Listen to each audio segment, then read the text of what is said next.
भक्ति दान गुरु दीजियो देवन के देवाऊ।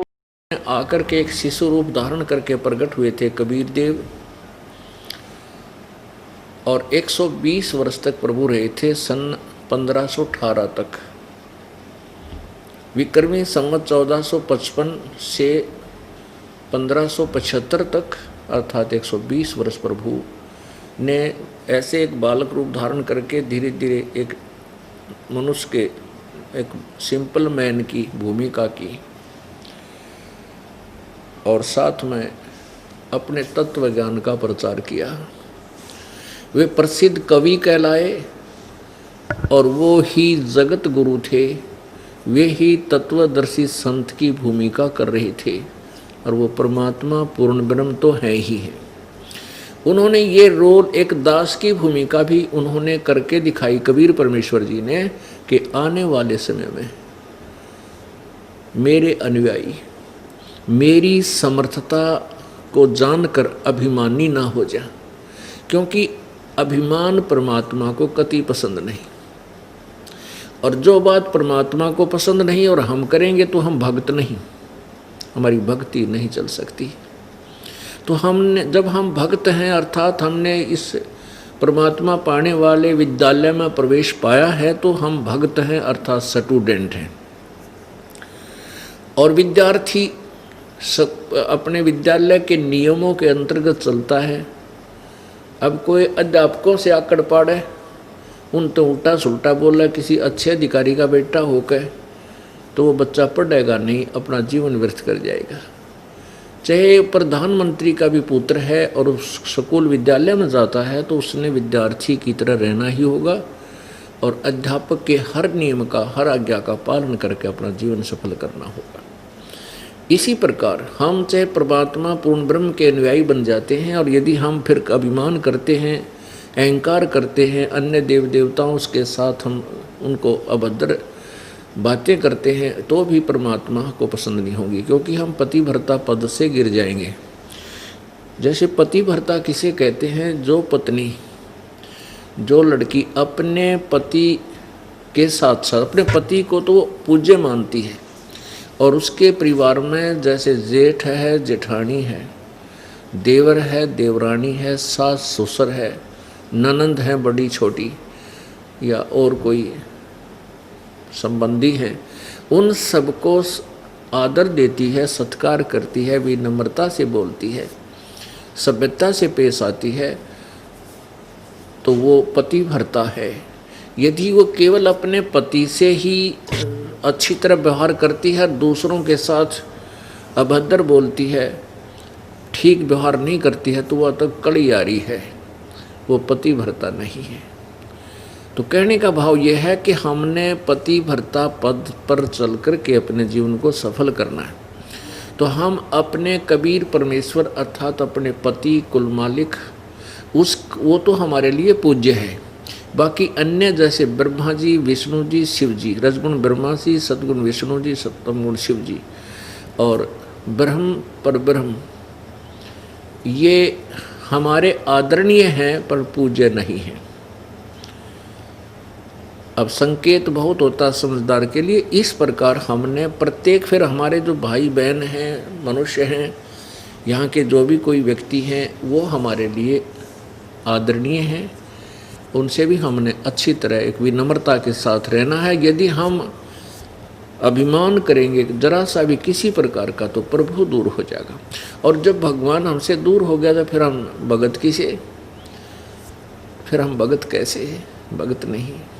तो इस प्रकार परमात्मा ने एक साधारण, एक अच्छे दास की भूमिका भी हमें करके दिखाई, ताकि आने वाले समय में एक परमात्मा होते हुए अपने आप को दास बोलता है, तो हम दो कौड़ी के जीव अपने आप को साफ बोलना, अपने आप को ये बोलें, तो हमने शर्म आनी चाहिए जो हम परमात्मा के अनुयायी हैं।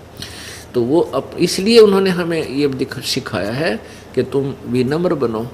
विनम्र प्राणी के निकट प्रभु आता है, अभिमानी के निकट कभी नहीं, ना आया ना आवेगा। तो अपना जीवन भी और अपनी भक्ति भी नष्ट कर जाएगा जो अभिमान करेगा। इस प्रकार वो परमात्मा स्वयं आते हैं। वो परमात्मा आकर के यथार्थ ज्ञान, तत्व ज्ञान और यथार्थ भक्ति विधि स्वयं ही बताते हैं। क्या बताते हैं कि जैसे पवित्र चारों वेद यजुर्वेद, ऋग्वेद, सामवेद और अथर्ववेद, ये 4 वेद वेल नोन हैं, सुप्रसिद्ध हैं। और 5वां वेद है जो सवसम वेद है, जो परमात्मा की वाणी है, वो उससे कोई परिचित नहीं है। उसको तो एक लाल को कौड़ी समझकर और कूड़ेदान में डाल रखा था। अब वो 5वां जो वेद है उन 4 वेदों और सभी सदग्रंथों की मूल की है, मूल मुख्य चाबी है। उसके अंदर हर प्रकार का ज्ञान है। वो कबीर परमेश्वर उस सच्चिदानंद घन की वाणी है, जिसको तत्व ज्ञान कहते हैं। उसमें पूर्ण परमात्मा के पाने की विधि है।